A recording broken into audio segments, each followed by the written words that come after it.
Hello दोस्तों। तो कैसे हैं आप सब। स्वागत है आपका आपके अपने परिवार ऑफिशियल स्टडी अड्डा चैनल पर। हम लोग दोस्त आरआरबी एनटीपीसी जो 2025 में एग्जाम्स होगा, तो ग्रेजुएट लेवल का है वो भाई अप्रैल में होगा, और जो अंडर ग्रेजुएट है वो लगभग मई तक होगा। उसके लिए वो सब मैथ्स पढ़ रहे हैं, और मैथ्स में दोस्त आपको डीआई का सोल्यूशन, मैथ के साथ साथ आपको डीआई का सोल्यूशन भी दोस्त दिया जाता है। मतलब एक पूरा का पूरा सेट कराया जाता है जो पेपर आपके प्रीवियस ईयर में हुए हैं। ठीक है, तो उसमें जो डीआई आती है 5 क्वेश्चन लगभग होते हैं डीआई के। तो जो डीआई का क्वेश्चन करवाया जाता है, और जो मैथमेटिकल क्वेश्चन होते हैं उनको भी दोस्त हम सॉल्व करवाते हैं। तो ये जो दोस्त हमारा एक्सरसाइज है, मतलब प्रैक्टिस सेट है, वो प्रैक्टिस सेट नंबर आज हमारे दोस्त 13 है। इसके पहले हम दोस्त 12 प्रैक्टिस सेट सॉल्व कर चुके हैं, जिसकी लिंक अगर आप चाहो तो आपको डिस्क्रिप्शन में दी गई है। वहाँ से आप लोग अपने प्रीवियस ईयर पेपर का सॉल्यूशन वहाँ से पा सकते हैं दोस्त। मतलब जो अब तक हमने सेट कराया है, सिर्फ और सिर्फ आपको दोस्त प्रीवियस ईयर के क्वेश्चन ही मैं सॉल्व करवा रहा हूँ। ठीक है भाई। और कुछ बच्चे हैं अगर इसमें से चैप्टर वाइज पढ़ने के लिए भी उत्सुक हैं, तो उनके लिए भी दोस्त चैप्टर वाइज भी क्लास ली जाती है। ठीक है, तो चैप्टर वाइज जो एनटीपीसी के लिए क्लास ली जाती है, उसकी भी आपको प्लेलिस्ट मिल जाएगी दोस्त। वहाँ से जाकर दोस्त प्लेलिस्ट में जाकर आप लोग दोस्त अपने मैथ्स को स्ट्रॉन्ग बना सकते हैं। चैप्टर वाइज पढ़िए भाई, और बेहतरीन कंटेंट के साथ बेहतरीन आपको अप्रोच बताया जाता है, कैसे क्वेश्चन सॉल्व किया जाता है, सारे तरीके दोस्त बताए जाते हैं। तो चाहो अगर आप लोग भाई तो चैप्टर वाइज भी ज्वाइन कर सकते हो, और प्रैक्टिस सेट भी ज्वाइन कर सकते हो। तो जो मतलब प्रैक्टिस सेट होता है आपको भैया, ये मिलता है आपको मंडे मिलता है भाई, मंडे को और ट्यूसडे के और वेडनेसडे को। ये 3 दिन भाई आपको प्रैक्टिस सेट देखने को मिलता है। और जो हमारा चैप्टर वाइज क्लास चलती है वो थर्सडे को भाई चलती है, और फ्राइडे को और सैटरडे को। ये 3 दिन दोस्त ये आपकी चैप्टर वाइज क्लास चलती है। ठीक है, तो ये सुबह 9 बजे दोनों क्लास कराई जाती हैं। सुबह 9 बजे ही क्लास हमारी ये चलती है भाई। ठीक है भाई, तो कन्फ्यूजन नहीं होना चाहिए। सुबह 9 बजे ही आना रहता है आप सभी को एनटीपीसी के लिए। आप में से अगर कोई एसएससी जीडी की तैयारी कर रहा है, तो उसके लिए भी वो शाम को 7 बजे जुड़ जाया करे। कितने बजे भाई? शाम को 7 बजे उसको जुड़ने की ज़रूरत है। शाम को 7 बजे भाई, बहुत बेहतरीन तरीके से उसमें कंटेंट दे रहा हूँ। चैप्टर वाइज क्लास वही भी चल रही है भाई, बहुत मज़ा आता है। आप लोग एक बार शाम को दोस्त आके ज़रूर देखिएगा। ठीक है, तो स्टार्ट करेंगे क्वेश्चन। हम कल दोस्त 22 नंबर तक क्वेश्चन सॉल्व कर चुके थे, और जो 23 नंबर क्वेश्चन था इसको हमने होमवर्क में दिया था कि बच्चे इसको आप लोग दोस्त आंसर कमेंट करिएगा। ठीक है, तो इसमें लगभग बच्चों ने आंसर कमेंट किया या नहीं किया देखा नहीं। अच्छी बात है, अगर किसी ने किया था, नहीं किया तो भी अच्छी बात है।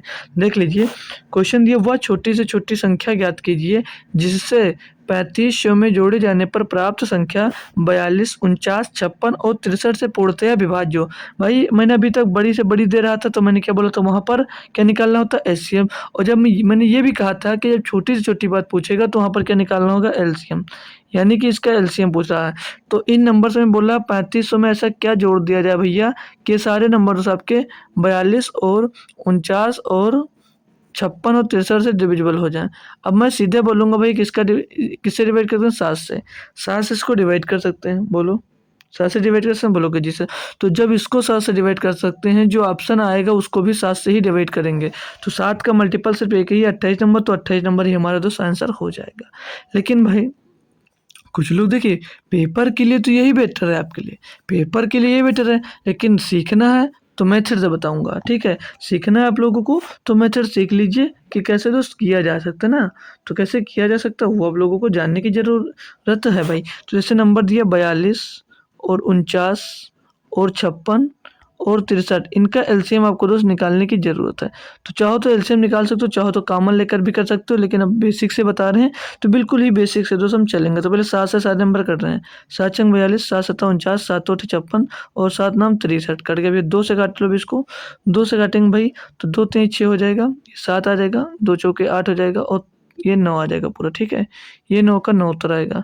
फिर से भाई 2 से एक बार 2 बार और कटेगा, तो 2 3 का 3 7 2 और 9। फिर से एक बार भैया यहाँ पर 2 आ जाएगा, फिर से 2 आ जाएगा, 3 आ जाएगा, ये 7 आ जाएगा, ये 1 आ जाएगा, ये 9 आ जाएगा। फिर से एक बार मेरे भाई 3 से काटोगे इसको तो 3 एक नम 3, ये 7 मिल जाएगा, और ये 3 मिल जाएगा। यानी कि एक बार यहाँ पर 3 और एक बार 7 मिलेगा। ठीक है भाई, क्लियर? बोलोगे जी सर। आपस में गुणा कर दो सभी को। तो 2 दूनी 4 दूनी 8, 8 3 24, 24 3 72, 72 गुणे में 7, गुणे में 7 भैया। तो 7 दूनी 14, 14 के 4 हंस के लाएगा कितना, हंस लाएगा भैया 1, 7 का नाम 7, सात दूनी 14 के 4 हसीला 1, 7 सत्ता 49 और एक 50 का 5 50 हो जाएगा। फिर से 7 का गुणा कर दो, 7 चौक 28 का 8 हसीला 2, 2 ही हो जाएगा। और 7 पचे 35, भैया 35 और 28 फिर से आ गया। तो चाहे तो डायरेक्ट कर सकते थे और चाहो तो अपने मेथड पे जा सकते हो, लेकिन एग्जाम्स के लिए भैया वही बेटर था क्योंकि आपको तो जल्दी करना होता है। क्वेश्चन नंबर 24 दिया है, बोला 8,000 रुपए की राशि पर 10% वार्षिक चक्रवृद्धि ब्याज की दर से 1.5 वर्ष का ब्याज रुपयों में ज्ञात कीजिए। यदि ब्याज गणना अर्धवार्षिक चक्रवृद्धि आधार पर है, मतलब ब्याज दर हो जो भैया वो अर्धवार्षिक रूप से दी जाती है। भैया दर कितनी दी गई? 10%। दर कितनी गई? 10%। तो मेरा भाई अगर दर दी गई है 10%, तो हाफ ईयरली की बात कर रहा है तो दर कितनी हो जाएगी? 5%, क्योंकि वो दो से डिवाइड हो जाएगी। वर्ष कितने भैया? 1.5 वर्ष। ईयर को आप जो आपकी दर होती है उसको 2 से डिवाइड कर दीजिए और जो समय होता है उसको 2 से गुणा कर दीजिए। तो 1.5 का गुणा होगा तो किसमें? 2 में तो 3 हो जाएगा। 3 हाफ ईयरली बनेंगे। क्या 3 हाफ ईयरली बन जाएंगे? बोलो जी सर। यस, 3 हाफ ईयरली बनेंगे। 5% वार्षिक दर है ब्याज की। ब्याज 5% है तो फ्रैक्शन में निकालो तो 1/20 आएगा। ठीक है, 1/20 आएगा। यानी कि भैया ये 20 से धन कितना हो जा रहा है आपका प्रिंसिपल? 20 का प्रिंसिपल 21 अमाउंट हो जाता है। तो 20 से 21, फिर से 20 से 21, क्योंकि 3 हाफ ईयरली लियो तो 20 से 21, 20 से 21 भी 3 बार हो जाएगा। टोटल गुणा कर लो इनको आपस में, तो 20 का क्यूब 8,000 हो जाएगा भैया। 20 का क्यूब 8,000 और 21 का क्यूब 9261 हो जाता है। 9261। अब दिया कि 8,000 बराबर कितना दिया भैया? जितनी राशि आपने उधार ली थी भैया, 8 बराबर 8,000 यानी 1 बराबर 1, तो 9261 बराबर 1 बराबर 9261 होगा। पूछा क्या भैया? तो ब्याज की गणना कीजिए, इनको घटा दीजिए। इनको घटाएंगे भैया तो 1261 आ जाएगा। ब्याज कितनी मिल रही भैया आपको? 1261 रुपये। 1261, option number C. Option number C भैया, इससे बेहतरीन और आसान तरीका कोई नहीं होगा भाई। ठीक है भाई, चले अगला क्वेश्चन। चलो ये दिया भाई आपको क्वेश्चन 25 नंबर, 1,000 और 3,000 के बीच ऐसी कितनी संख्याएं हैं जो 7 से पूर्णतः विभाज्य होंगी? इसके लिए मैंने रूल बताया भाई कि कोई कॉन्सेप्ट मत लगाओ, कोई कॉन्सेप्ट ही मत लगाओ, सीधे इसको 7 से डिवाइड कर लो। तो अगर हम 1 to 3,000 मतलब 1 से 1,000 तक निकालते हैं कि कितनी संख्या ऐसी हैं जो भैया 7 से डिविजिबल है, तो 3,000 को क्या करोगे आप लोग? 7 से डिवाइड कर दो। तो 7 चौक 28, बचेगा 2, हो जाएगा 20, तो 7 दूनी 14, बचेगा भैया 6, हो जाएगा कितना? हो जाएगा 60। तो 7 तो 56, 428 संख्या ऐसी आएंगी भाई जो भैया 428 से मतलब 7 से डिविजिबल है 1 से 3,000 तक। पूछा हमसे 1 से 1,000 तक है, तो हम 1 से 1,000 तक निकाल के क्या इसमें डिवाइड मतलब घटा नहीं सकते हैं? बोलोगे जी सर याद आया, एक बार और करवाए थे भाई। ऐसा क्वेश्चन मैं करवा चुका हूँ। 7 से डिवाइड करोगे इसको तो 7 तिकन्नम 7, 3 बचा 30 हो गया। 7 चौक 28, बचा 2, हो गया 20, 7 दूनी 14, 142 ऐसी संख्या है 1 से 1,000 तक जो भैया 7 से डिविजिबल घटा दो, पीछे 6 बचेगा, 12 में 4 जाएगा 8 बचेगा और आगे 2 बचेगा, 3 से जाएगा भैया। 286 ऐसी संख्याएं हैं जो भैया आपकी 1,000 से 3,000 के बीच में 2 डिविजिबल होंगी। बताओ भाई क्या था? कुछ है क्वेश्चन में? टफ ही नहीं है भाई, कुछ भी नहीं था क्वेश्चन में भाई, बहुत आसान था क्वेश्चन। अब ये दिया भाई क्वेश्चन देख लीजिए 26 नंबर, बोला एक गाय को 1,000 रुपये में बेचने पर जितना लाभ होता है उससे 1,010 में बेचने पर उससे 5% अधिक लाभ प्राप्त होता है। गाय का क्रय मूल्य, मतलब भैया आप जब 1,000 में बेच रहे थे और 1,010 में बेचोगे तो आपको 5% अधिक प्रॉफिट होगा। यानी 5% का मान कितना दिया है? तो 5% का मान बोलोगे सर जी 10 रुपये दिया, यानी जब 10 रुपये बढ़ जाता है तो 5% आपका बढ़ जा रहा है। तो भैया 5% बराबर 10 है, तो बोला 5% अधिक लाभ प्राप्त होता है। गाय का क्रय मूल्य CP यानी 100% ज्ञात करना है। तो 100% ज्ञात कर सकते हो। 5 का नाम 5, 5 दूनी 10, यानी 1 बराबर 2 तो 100 बराबर कितना होगा? 200। 1 बराबर 2 तो 100 बराबर 200, यानी कि 200 रुपये आपका गाय का क्रय मूल्य रहा होगा। बताओ भाई, लप्पू सा क्वेश्चन था, कुछ भी नहीं करना था, पेन भी नहीं लाना था। हाँ, ऐसे हो जाता भाई। लीजिए ये भी एक आसान क्वेश्चन, बोला 7 अंकों वाली संख्या की यह संख्या है 6, 7, 8, 4, 3, A 2 11 से विभाज्य है, जहां A एक अंक वाली पूर्ण संख्या है। A का मान ज्ञात कीजिए। भाई देखो, अब 11 का डिविजिबिलिटी रूल भी पढ़ाना पड़ेगा। अरे भाई क्यों पढ़ोगे? सम स्थान का जोड़ लो टोटल और बराबर कर दो किसके? विषम स्थान के। ठीक है, तो क्या होगा? इसको 7 8 15 और सॉरी 8 6 14, 14 3 17, 17 2 19, आया कितना भैया? 8 6 14, 14 3 17 और 3 19, तो ये आ गया 19। विषम स्थान चेक करें, 7 4 11, 11 और 1 है, तो 11 बराबर किसके आ रहा है, 11 1 है। अब ये इसको बराबर ऐसे करना है, या तो इसको घटा दो इसमें से, तो यहाँ पर 0 आना चाहिए या 11 का मल्टीपल आना चाहिए। तो 1 का ऐसा क्या मान रख सकते हैं, तो 0 आ जाए। 1 का अगर मान 8 रख देते हैं भैया तो ये 0 मिल जाएगा, यानी कि 8 यहाँ पर सही हो जाएगा। यहाँ पर कुछ केस फॉलो होते हैं, वो लिख लीजिए भाई। कैसे कुछ केस लगते हैं, किस केस में आप लोग क्या कर सकते हो, किस केस में आप क्या कर सकते हो। तो केस 1 सभी लोग नोट कर लीजिए, केस 1 सभी बच्चे दोस्त इसको नोट कर लें चाहो तो, भाई काफ़ी यूजफुल होगा जब लोग नोट कर लोगे। तो केस ये होता है भाई, अगर ऑड प्लेस है, ऑड प्लेस है, काम की हो या ना हो, चाहो तो लिख लीजिए भाई, काम की तो जरूर होगी क्योंकि भाई बेहतरीन चीज़ लिखवा रहा हूँ। तो ऑड प्लेस बराबर क्या होगा, इवन प्लेस। ऑड प्लेस बराबर इवन प्लेस होगा तो भैया वो 11 से डिविजिबल होगी। ठीक है भैया, जी सर। केस सेकंड देख लीजिए, केस सेकंड में क्या होता है, केस जो सेकंड लगता है उसमें क्या होता है भाई, केस सेकंड में होता है भाई कि ऑड प्लेस, केस सेकंड में ऑड प्लेस भाई, ऑड प्लेस, ऑड प्लेस का सम, ऑड प्लेस का जो सम होगा भैया, ऑड प्लेस का सम होगा, उसको घटाओगे किससे, उसको घटा दीजिए इवन प्लस सम, इवन प्लस के सम से,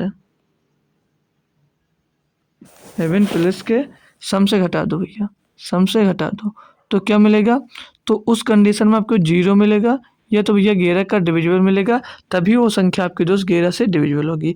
केस एक केस और है, केस थर्ड में क्या फॉलो होगा, केस थर्ड।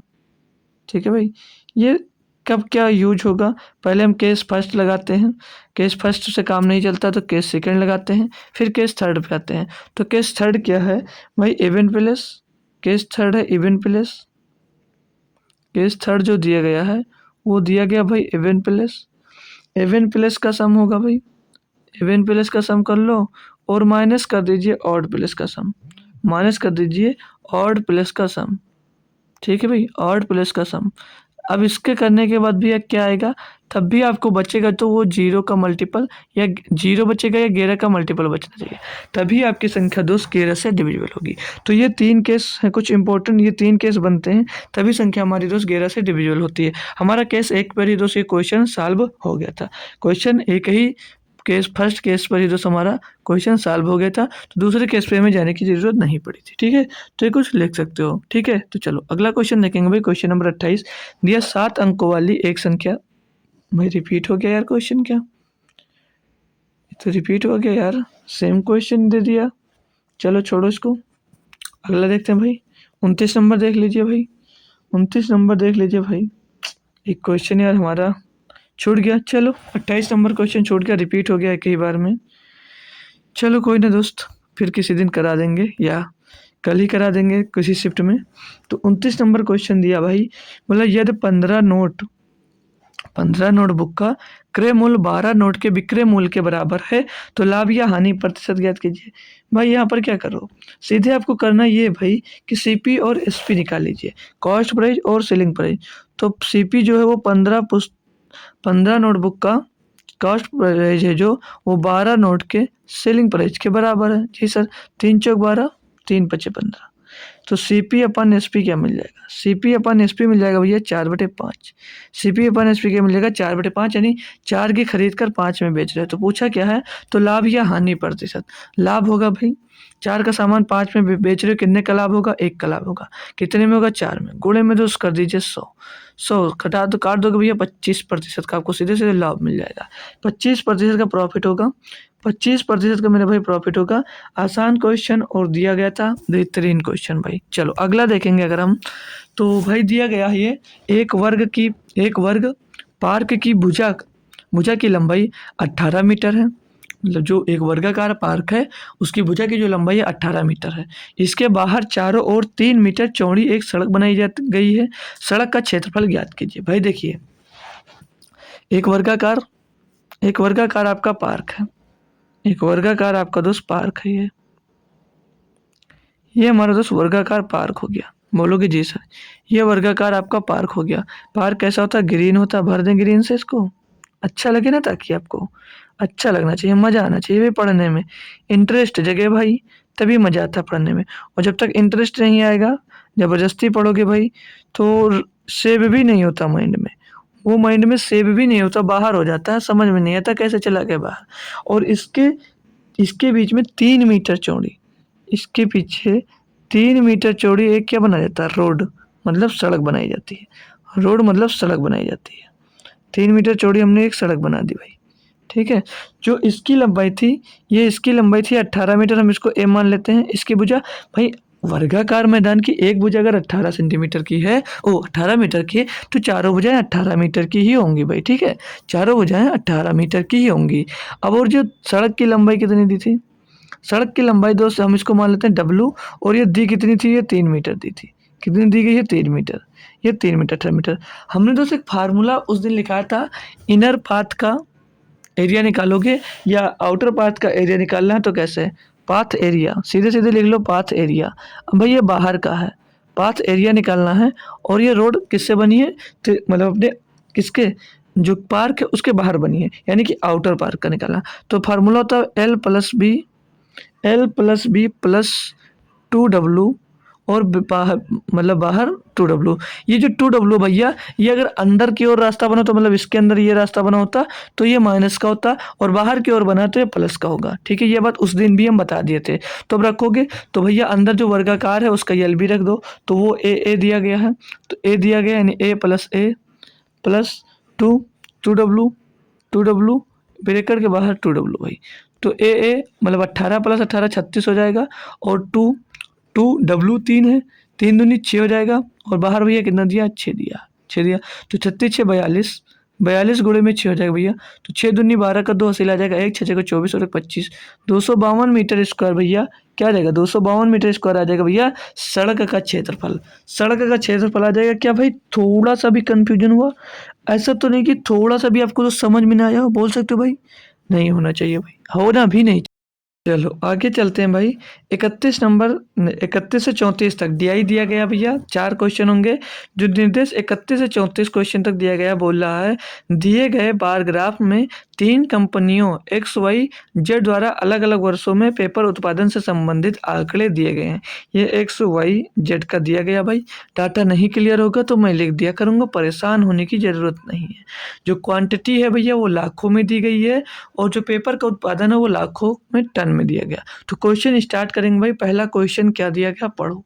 दिया गया कंपनी एक्स द्वारा सभी वर्षों में किया गया कुल उत्पादन लाख टन में ज्ञात कीजिए। मतलब 1996 से लेकर भैया 2000 तक कंपनी एक्स द्वारा कितना उत्पादन किया गया है भाई, ये इसमें पूछा जा रहा। बस छोटा सा काम है, जोड़ लीजिए सभी को भैया। एक्स द्वारा यहाँ पर 30 है पहले बार में, और यहाँ पर भैया 45 है, और यहाँ पर भैया 25 है, और यहाँ पर 50 है, और यहाँ पर 40 है, ठीक है। ये उत्पादन दिया गया एक्स का। टोटल जोड़ने की बात कर रहे हैं, इनको जोड़ लीजिए। 30 में दोस्त 50 जोड़ेगा 80, 80 में 40 जोड़ दो 120, 120 में दोस्त ये 60 जोड़ दो, 120 में भाई 50 70, 120 में 70 जोड़ोगे भैया 190। तो एक्स का टोटल उत्पादन कितना आ जाएगा, 190 टन, 190 लाख टन दोस्त है एक्स का उत्पादन पूरे साल में। भाई देखिए क्वेश्चन बहुत आसान दिया जाता है डीआई में। जो यहाँ पर एनटीपीसी में क्वेश्चन पूछा जाता है डीआई का, मैं कह दूँ सबसे इजी, 100%। एक भी क्वेश्चन अभी तक नहीं आया होगा जो आप उसमें फंसे हो। बहुत ही इजी डीआई आती है, जो डीआई आती है यहाँ पर बहुत इजी होती है भाई, इजी डीआई होती है, डीआई इजी होती है। तो डीआई के आपके दोस्त चार के 4 क्वेश्चन 100% सही जरूर होके आएंगे भाई, ठीक है। 32 नंबर क्वेश्चन दिया है, मतलब 1996 और 2000 के दौरान किस कंपनी में उत्पादन आंकड़ों के सबसे कम परास मतलब रेंज दर्ज की गई है। भाई बढ़िया क्वेश्चन है, बढ़िया क्वेश्चन है। तो रेंज निकालना है, पूछ रहा 1996 और 2000 के दौरान किस कंपनी में उत्पादन आंकड़ों की सबसे कम परास रेंज दर्ज की गई है। रेंज पूछ रहा भैया कि किसमें अधिकतम से अधिक और न्यूनतम से न्यूनतम दोष हुआ। तो एक्स वाई जेड ये 3 कंपनियां। तो एक्स की रेंज देखेंगे 30 45 25, ये 25 और फिर 50 और 50, 50 और 40। मतलब भैया रेंज की बात करेंगे, मतलब कि ज़्यादा किस में रहा और सबसे कम किस में रहा। तो सबसे ज़्यादा यहाँ पर दोस्त 50 है और सबसे कम यहाँ पर 25 है। तो जो एक्स की रेंज आएगी 50 माइनस 25 यानी कि कितनी हो जाएगी भैया 25। 25 वाई की बात करूंगा तो वाई यहाँ पर 25 है भैया, यहाँ पर 35 दिया गया, यहाँ पर 35 है, यहाँ पर 40, यहाँ पर 50। यानी सबसे ज़्यादा रेंज है जो वो है 50। और सबसे कम की बात करूंगा, ये सबसे ज़्यादा 50 और सबसे कम की बात करूंगा भैया तो 25। यानी 50 माइनस 25 कितना हो जाएगा 25। जेड की बात करूंगा भैया, जेड की बात करूंगा तो यहाँ पर 35 है, 40, 45, 35, 35। तो सबसे कम की बात करूँ मैं तो 35 है और सबसे ज़्यादा की बात करूँगा तो 45 है। तो 45 माइनस 35 कितना आ जाएगा भैया 10 आ जाएगा। पूछा गया कि सबसे किस उत्पादन के आंकड़ों में सबसे कम परास रेंज दर्ज की गई है। तो सबसे कम भैया जेड में ही आ रहा है, सिर्फ 10 की वृद्धि हो रही है, 10 की डिफरेंस आ रहा भैया। तो कौन सा होगा, जेड ऑप्शन सही होगा। बस इतना सा काम इसमें करना था। अगला 23 नंबर क्वेश्चन दिया है, बोला दिए गए कालखंड में सभी 3 कंपनियों के औसत उत्पादन की तुलना में किस कंपनी का औसत उत्पादन कम रहा भाई। तो भैया तीनों कंपनी का टोटल करना पड़ेगा, तीनों कंपनी का टोटल जोड़ना पड़ेगा भैया। तो तीनों कंपनी का टोटल कर लीजिए भैया। अभी हम एक्स का निकाले थे तो एक्स का 190 आया था, कितना आया था 190 आया था। वाई का कैलकुलेट करना भाई बस। तो वाई का जोड़ेंगे 25, लिख देना, आपको दिख नहीं रहा होगा, 25, 35, ये वाई का लिख रहा हूँ ठीक है।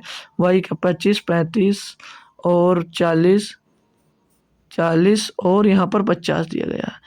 इनको टोटल एक में जोड़ लीजिए भाई।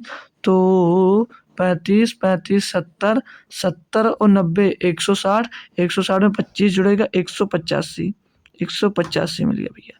जेड का लिख दें, जेड का लिख लें अगर हम लोग तो जेड यहाँ पर दिया 35, नीचे लिख दो, और यहाँ पर 40 और यहाँ पर भैया, यहाँ पर भैया कितना दिया 45, सही से लिख दिया भाई, 45 दिया गया है। और यहाँ पर 35 दिया गया, यहाँ पर भी 35 दिया गया, यहाँ पर भी 35 दिया गया है। टोटल कर लीजिए भाई, टोटल कर लीजिए कितना होगा। टोटल करें अगर हम लोग तो टोटल करेंगे मेरे भाई तो 40 और 35 दूना 70, 110, 110 में 40 जुड़ेगा भैया 155, 155 में दोस्त कितना जुड़ेगा 35, 190। मतलब वाई और जेड 190 90 हैं, और जो वाई है भैया 185। पूछा क्या औसत कम रहा भैया, तो सबसे कम यही रहा होगा। 3 से डिवाइड करने की जरूरत नहीं, टोटल से डिवाइड करोगे क्या करोगे, कम यही है तो यही जाहिर सी बात भी यही आएगी। तो ऑप्शन नंबर कौन सा सही हो जाएगा, ऑप्शन नंबर डी आपका यहाँ पर सही जवाब हो जाता है। इतनी आसान डीआई थी दोस्त। अब आ गया भैया 34 नंबर, यहाँ पर तो डीआई ही गायब हो गई, यहाँ पर तो डीआई ही गायब हो गई यार, डीआई होनी चाहिए थी। तो पीछे से डीआई लेंगे भाई। क्वेश्चन पढ़ लीजिए, दिया है यदि वर्ष 2000 में कंपनी एक्स और वाई का उत्पादन 5% तक बढ़ा तो ग्राफ में अंकित उसी वर्ष के लिए कुल उत्पादन की तुलना में कितने प्रतिशत की वृद्धि की गई है। समझ में आया भाई, मतलब बोल रहा है 2000 में एक्स और वाई के उत्पादन में 5% तक का बढ़ा तो ग्राफ में अंकित उसी वर्ष के लिए कुल उत्पादन की तुलना में कितने प्रतिशत था।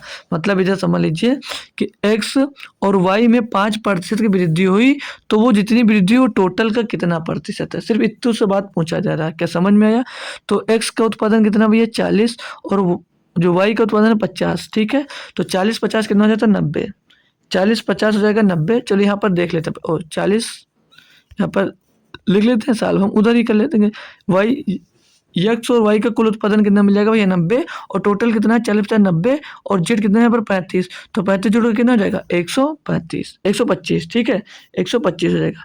तो एक्स और वाई का उत्पादन कितना है तो बोलोगे 90 लाख टन, और जेड का मतलब एक्स वाई जेड तीनों का, एक्स वाई जेड तीनों का उत्पादन कितना है तो 125 लाख टन है। तो अब जब एक्स वाई में भैया 5% की वृद्धि हो जाती है, एक्स वाई में 5% की वृद्धि हो जाती है तो 5/100 देखेंगे कितने प्रतिशत की वृद्धि होगी। तो 1 0 से 1 0 कट जाएगा, 9 बचे 45 आएगा, 9 बचे 45, 10 से भाग दोगे यानी कितना आ जाएगा 4.5 लाख टन की वृद्धि हुई। जो वृद्धि हुई वो पूछ रहा है टोटल का कितना प्रतिशत है। मतलब ये जो 4.5 आया भैया ये 125 का कितना प्रतिशत, ये बात पूछी जा रही है। बस इतनी सी बात उस पूछी जा रही थी।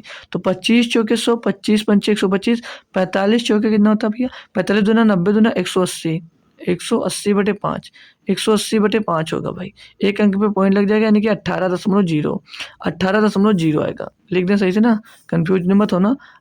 180.0 क्यों आया भैया पता है? क्योंकि यहाँ पर एक दशमलव लगा था। 5 से इसको भाग देंगे तो 5 × 15 बचेगा 3, पॉइंट लगेंगे 30 हो जाएगा, 5 × 31, 3.6% की भैया आपको क्या होगी, वृद्धि हुई है। 3.6% की वृद्धि हो रही थी भैया, बस इतू सा काम था और कुछो नहीं था क्वेश्चन में, और कुछो नहीं था क्वेश्चन में भैया। चलो आगा, अब भाई शिफ्ट चालू हो जाती है हमारी यहाँ से। कौन सी शिफ्ट होगी ये शिफ्ट की बात कर लें भाई, तो ये शिफ्ट एनटीपीसी सीबीटी 1 की, CBT 1 16 फरवरी 2021 की फर्स्ट शिफ्ट दोस्त हम सॉल्व करेंगे।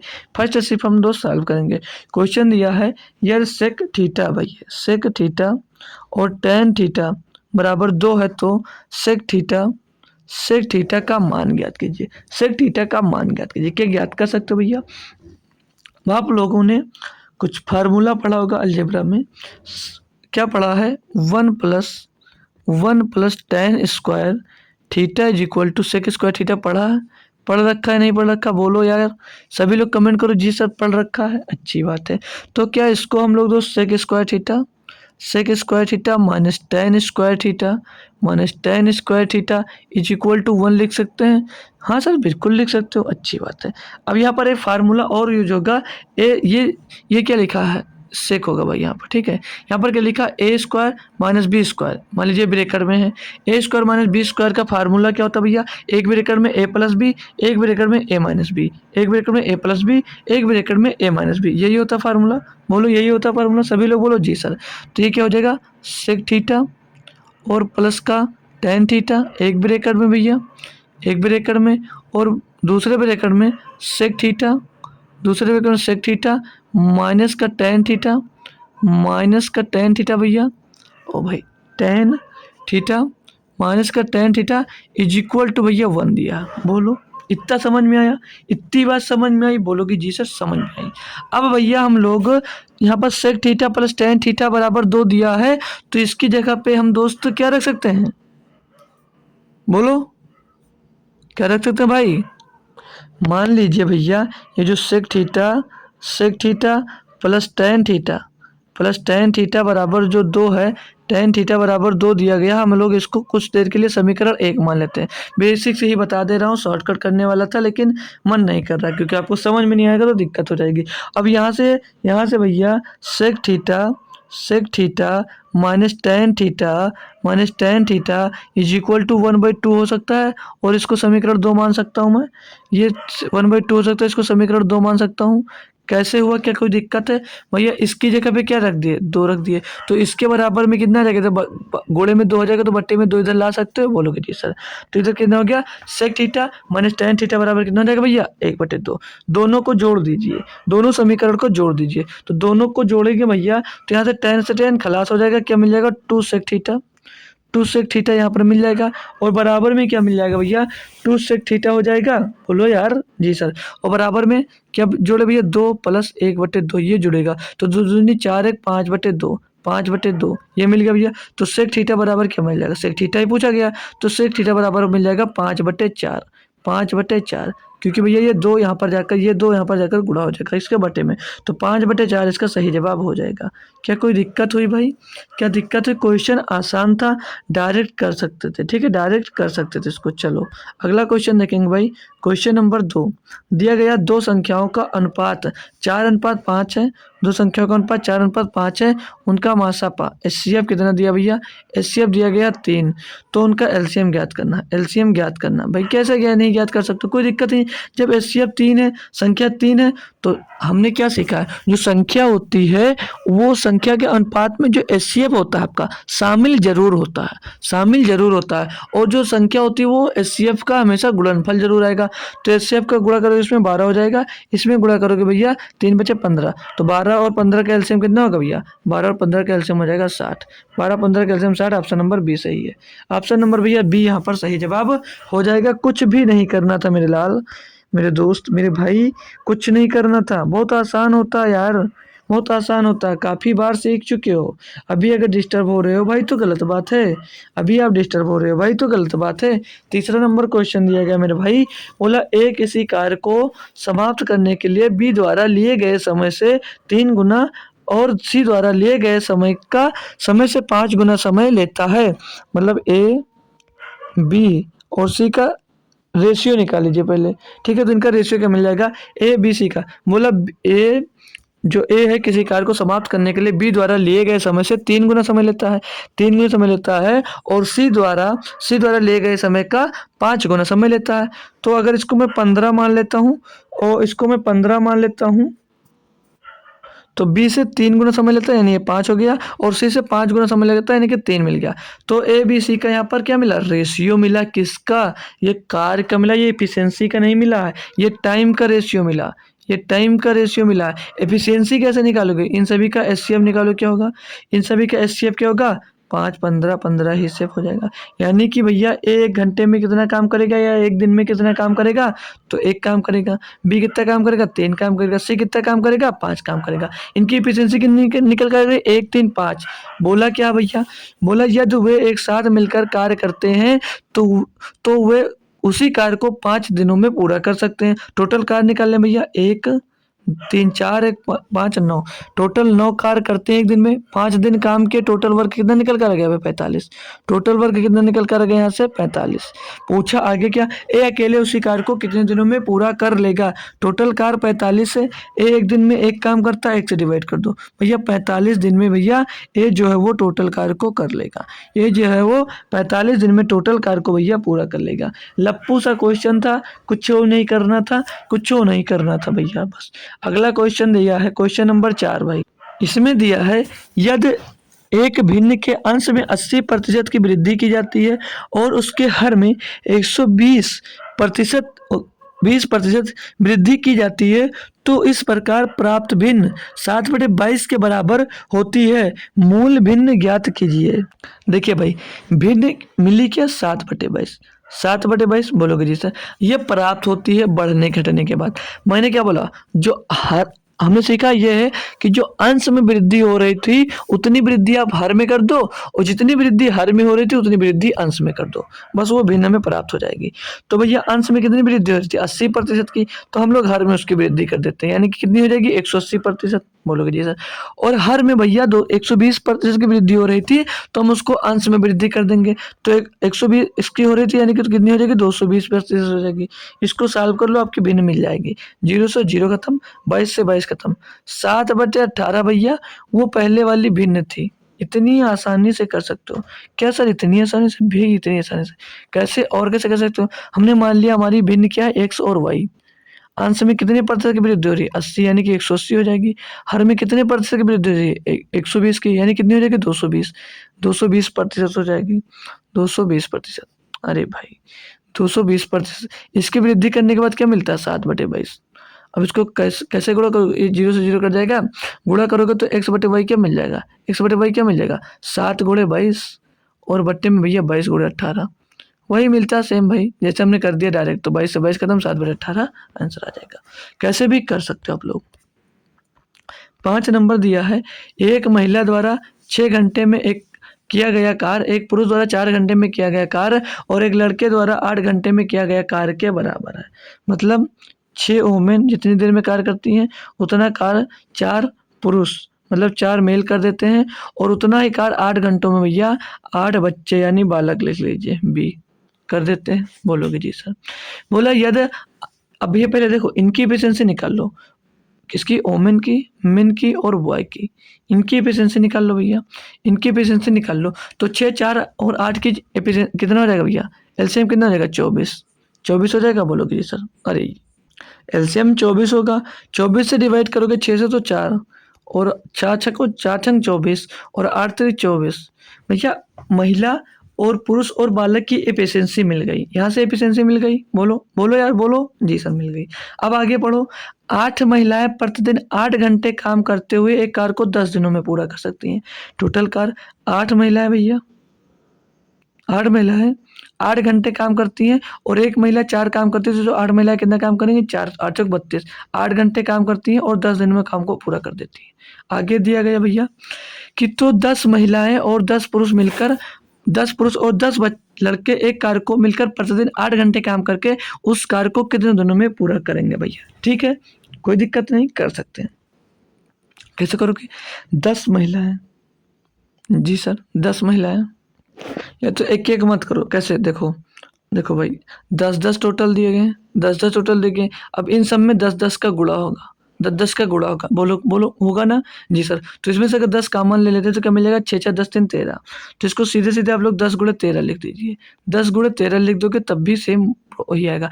8 घंटे काम करके पूछा कि कितने दिनों में काम को कंप्लीट कर लेंगे। डी की वैल्यू निकालना है भाई। काटा पीटी मचा दो बढ़िया लेवल वाली। 8 से 8 को घुसा दो, काट दो, मतलब 10 से 10 को काट दो भैया।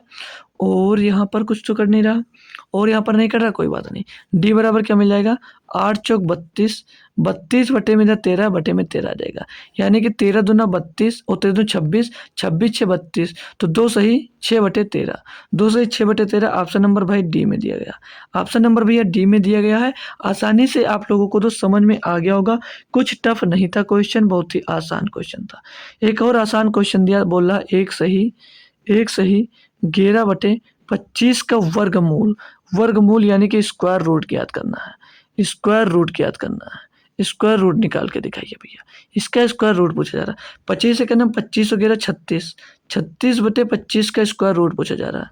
36 बटे 25 का स्क्वायर रूट मिल जाएगा क्या? 6 बटे 5, यानी कि 5 का नम 5, 5 का नम 5, एक सही 1 बटे 5, एक सही 1 बटे 5, एक सही 1 बटे 5। Option number B, option number B. बताओ ये एनटीपीसी में भैया पूछा जा रहा है, ये एनटीपीसी में पूछा जा रहा है। ये तो केजी का बच्चा कर ले अगर उसको सिखा दो, ये केजी का बच्चा कर लेगा भाई अगर उसको सिखा दो।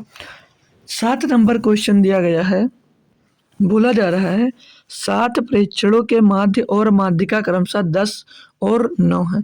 यदि प्रत्येक प्रेक्षण में से एक घटाया जाता है तो प्राप्त नए माध्य और माध्यिका का मान क्रमशः कितना होगा? भाई देखिए, जो माध्य होता है वो क्या होता है? वो होता है औसत। और औसत जैसे 7 प्रेक्षणों का औसत 10 है, और अगर सभी में से एक एक घटा दोगे तो औसत 1 कम हो जाएगा। औसत 1 कम हो जाएगा यानी कि कितना औसत बचेगा? 9। बोलोगे 9। और भैया माध्यिका 9 है। माध्यिका किस पर डिपेंड करती है? माध्यिका डिपेंड करती है भैया पोजीशन पे। माध्यिका किस पर डिपेंड करती है भैया? पोजीशन पे। जो माध्यिका वो डिपेंड करती है पोजीशन पे। अगर भैया एक पोजीशन घटा दोगे, पोजीशन घटाओगे तो माध्यिका भी एक घट जाएगी, माध्यिका भी एक घट जाएगी, तो एक घट जाएगी, कितना बचेगा? 8। तो क्या आ जाएगा भैया? 9 and 8, 9 and 8। Option number D. कुछ नहीं था भैया, माध्य और नया माध्यिका का मान कितना मिलेगा? 9 और 8। कोई दिक्कत हुई भी नहीं होगी। 8 नंबर, 8 नंबर में दिया भैया एक चतुर्भुज के कोणों के मापों का अनुपात 1:2:3:4 दिया गया। ठीक है भैया, ठीक है सर जी, अच्छी बात है। तो बोल क्या रहा है कि सबसे बड़े कोण का माप ज्ञात कीजिए। कर नहीं सकते भैया, चतुर्भुज दिया है और चतुर्भुज के चारों कोणों का योग होता है 360। 1 2 3 3 6 3 4 10, मतलब 10 बराबर कितना होता है? 360 डिग्री। तो 1 बराबर कितना होगा भैया? 36 डिग्री। पूछा क्या रहा है? सबसे बड़ा कोण, सबसे बड़ा भैया 4 है, 4 का गुणा कर दो। 36 चौके 144, 144 डिग्री सबसे बड़ा कोण होगा भैया। 144 डिग्री सबसे बड़ा कोण होगा भाई। बताओ भाई क्या दिक्कत थी?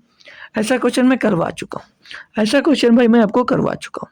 ठीक है, उसमें क्या पूछा था? त्रिभुज का पूछा था। यहाँ पर तो सबको किसका पूछ लिया गया? चतुर्भुज का। अब ये क्वेश्चन दिया गया भाई थोड़ा नेक्स्ट लेवल का। कैसे करोगे? कैसे करोगे? दिमाग में मार बहुत सारी हलचल होने लगी। रूट देख लिया, ए बी देख लिया, ये सब फलाना दिमाग का देख लिया, दिक्कत होगी।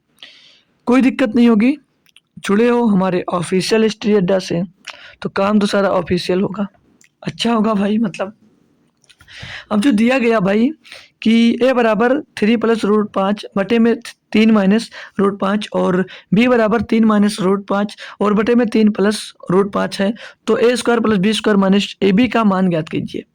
तो जो दिया गया भैया ए बी, यहाँ पर इसके बराबर क्या मैं ले सकता हूँ? a + b का होल स्क्वायर, a + b का होल स्क्वायर और -2ab और -ab। तो इसको जो टोटल खोलोगे भैया तो मिल क्या जाएगा? यही मिल जाएगा।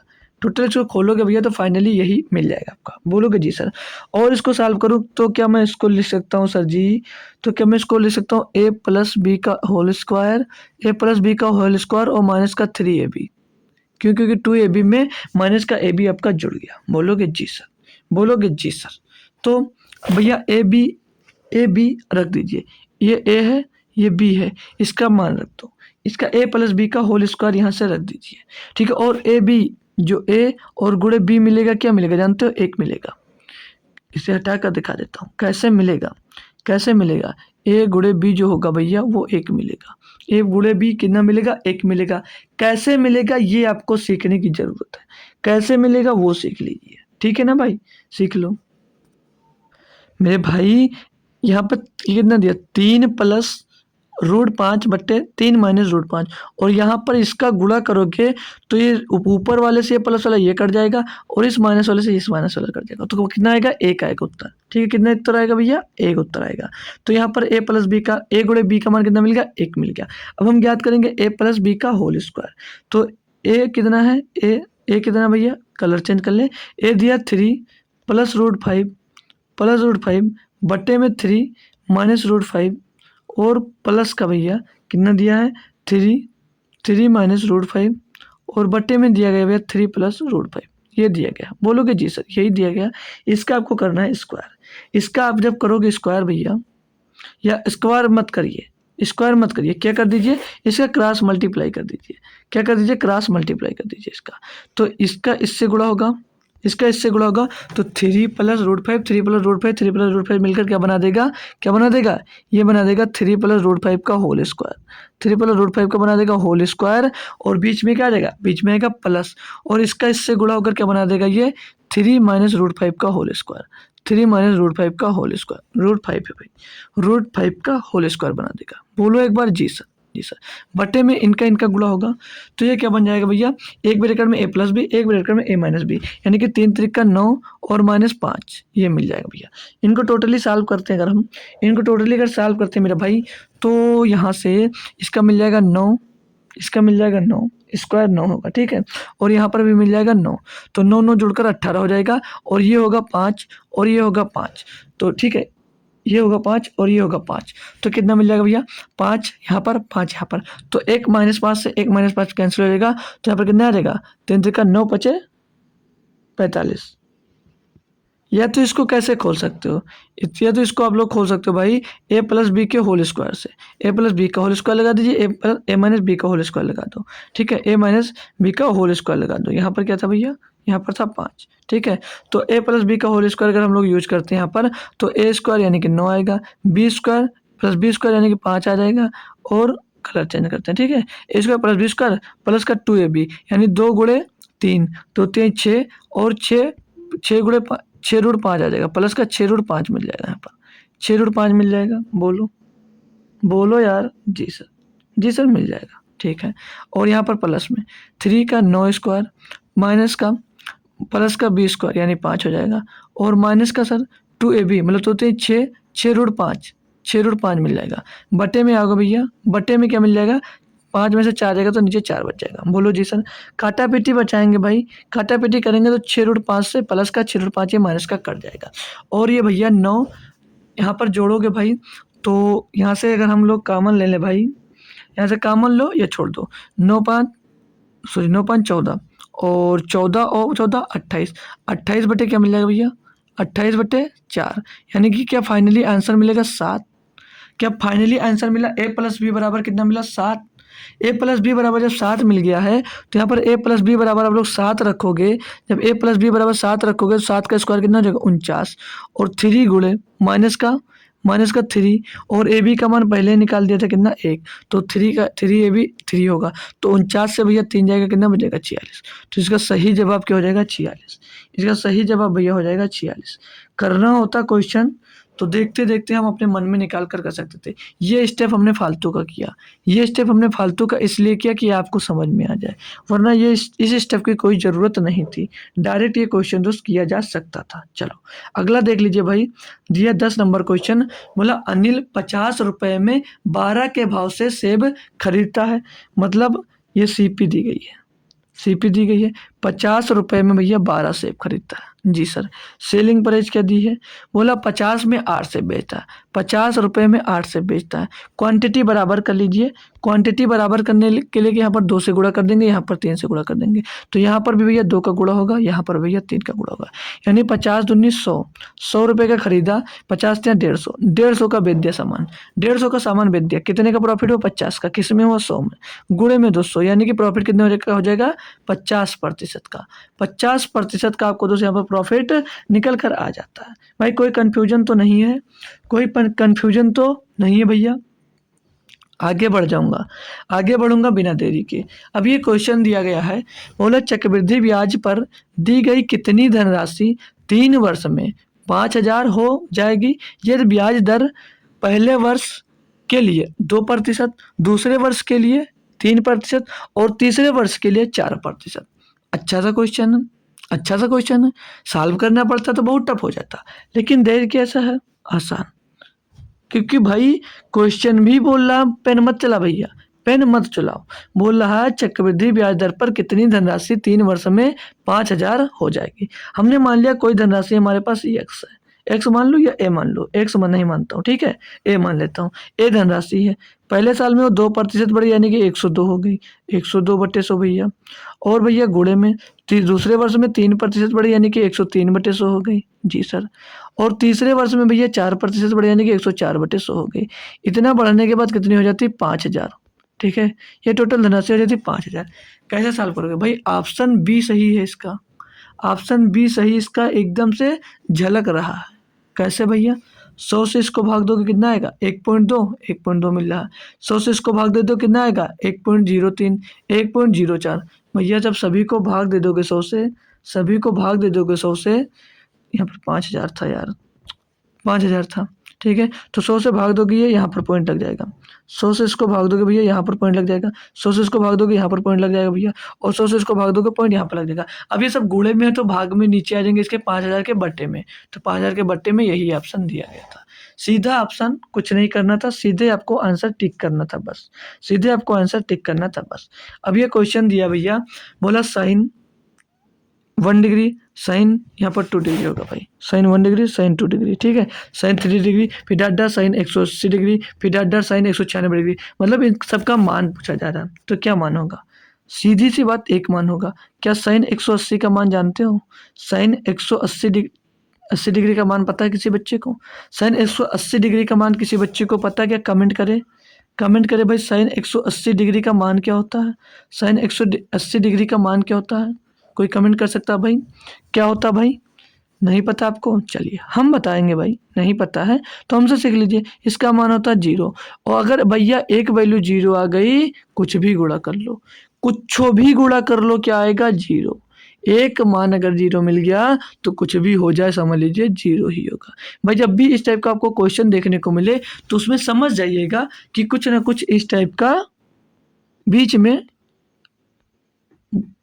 यूज जरूर हो रहा होगा जिससे वो 0 मिला, क्योंकि इतना वैल्यू भाई कोई नहीं ज्ञात कर सकता, ठीक है।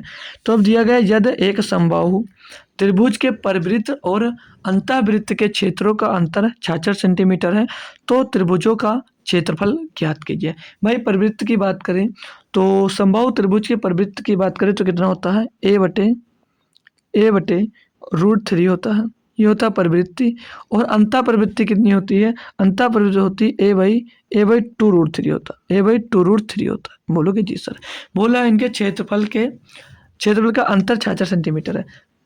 तो यहाँ से भाई पाई कॉमन ले लीजिए बाहर, यहाँ से पाई कॉमन ले लीजिए भाई, क्षेत्रफल निकालना है a² और माइनस का ये इसका स्क्वायर बराबर में 2 कह दिया, इनका अंतर कितना दिया? 66। इसको सॉल्व करना है बस, इसको सॉल्व कर लोगे भाई तो पाई अपना बाहर ही रहेगा बच्चों की तरह, या पाई का वैल्यू रख दीजिए, पाई का वैल्यू रख दीजिए भाई।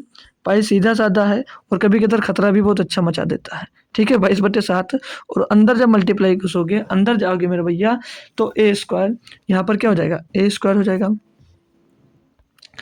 a² बट्टे में 3 हो जाएगा, बट्टे में 3 हो जाएगा, माइनस के इस साइड में a² और बट्टे में भैया 2 दूनी 4 और 3 12 हो जाएगा, ठीक है।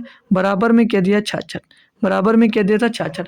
हर बराबर करेंगे भैया तो 4 का नीचे गुणा होगा तो 4 का ऊपर भी गुणा होगा, 4 का नीचे गुणा होगा तो 4 का ऊपर भी गुणा हो जाएगा। बोलोगे जी सर हो जाएगा, बिल्कुल हो जाएगा, कोई दिक्कत नहीं है। अब जो 22 दिया है अंदर धकेल दो इसको, 22 को अंदर धकेल देंगे तो देख ले ऊपर क्या मिल जाएगा 22 या 66 ए स्क्वायर, 22 या 66 ए स्क्वायर और बट्टे में 12, बट्टे में 12 इज इक्वल टू 66।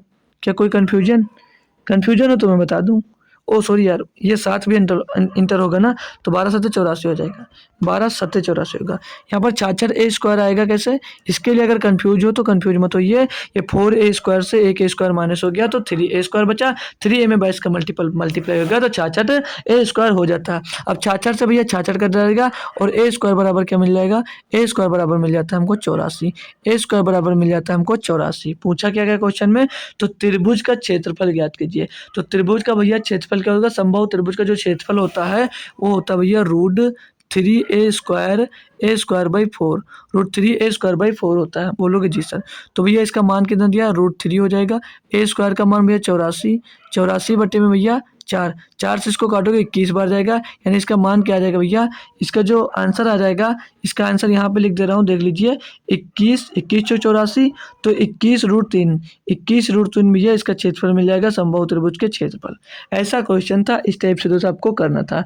अगर कर पा रहे हो तो अच्छी बात है, नहीं तो स्क्रीनशॉट सभी बच्चे दोस्त इसका ले लेंगे, सभी बच्चे दोस्त इसका स्क्रीनशॉट ले लीजिए। कुछ भी नहीं था, आसान था क्वेश्चन। अब दिया गया जैसे बोला निम्नलिखित में से कौन सी संख्या बड़ी है, एक दिया गया 25/12 और दूसरी संख्या दी गई है 13/14, दूसरी संख्या दी गई 13/14 और एक दी गई है 7/18 और एक दी गई है 15/12, 15/12। अब भैया देख लीजिए, हर से जो ऊपर वाला बड़ा है तो वही बड़ा हो सकता है, तो ये बड़ा और ये बड़ा, और बाकी हर से अंश छोटा तो ये हो नहीं सकता बड़ा, जी सर नहीं हो सकता। अब 12 दूना 24 और 12 एक अन्नम 12, तो सीधे सीधे भैया ये 2 बार जा रहा है यानी कि यही बड़ा होगा, 25/12 बड़ा होगा, यानी कि ऑप्शन नंबर 1 यहाँ पर सही जवाब आपका हो जाता भैया। चलो 15 नंबर क्वेश्चन करेंगे, बाकी दोस्त करेंगे कल, बाकी करेंगे दोस्त कल, ठीक है।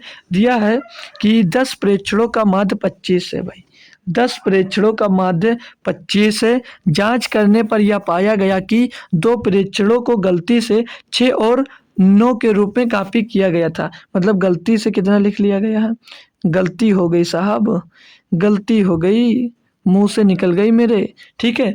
तो गलती से 6 और 9 के रूप में कॉपी किया गया था। यदि गलत प्रेक्षणों को सही मानो 4 और 5 से बदल दिया जाता है। सही मान इसका क्या है, सही मान भैया क्या है, सही मान है इसका 4 और इसका 5, यानी कि मेरे भैया यहाँ पर कितना कम हो रहा है -2, यहाँ पर भैया कितना कम हो रहा है -4, यानी टोटल कितना कम हो रहा है 4, 6 कम हो रहा है, 6 कम हो रहा।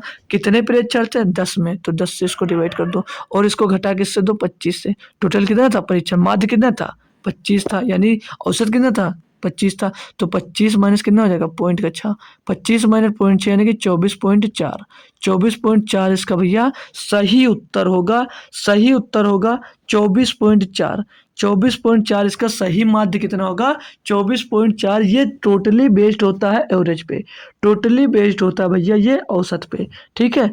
तो अगला क्वेश्चन जो दिया गया भैया यह है 16 नंबर, ये 16 नंबर आपको करना है, इसको होमवर्क में आपको करना भैया, इसको होमवर्क में इसका जवाब देना है। अच्छे बच्चों की तरह इसका आप लोग होमवर्क में जवाब जरूर देना। आंसर जल्दी से भैया कमेंट कर दो, आंसर जल्दी से मेरे भाई, मेरे लाल एवं लालियों इसका आंसर कमेंट बॉक्स में छाप देना। इसका आंसर मेरे भाई दोस्त लाल एवं लालियों कमेंट बॉक्स में छाप देना। और भैया टेलीग्राम चैनल अब तक नहीं ज्वाइन करे हो तो ज्वाइन कर लो यार। कब ज्वाइन करोगे, कब ज्वाइन करोगे, अभी ज्वाइन कर लो भैया। तो क्लास कैसी लगी ये भी बात को आपको कमेंट में दोस्त बता देना है। तो तब तक के लिए दोस्त थैंक यू सो मच दोस्त, जय हिंद। डेली हमारे साथ हमारे पास आते रहिए और कुछ ना कुछ एक नया चीज़ तो सीखते जाइए। तो जय हिंद दोस्तों, मिलेंगे फिर से शाम को SSC GD की क्लास में शाम 7 बजे।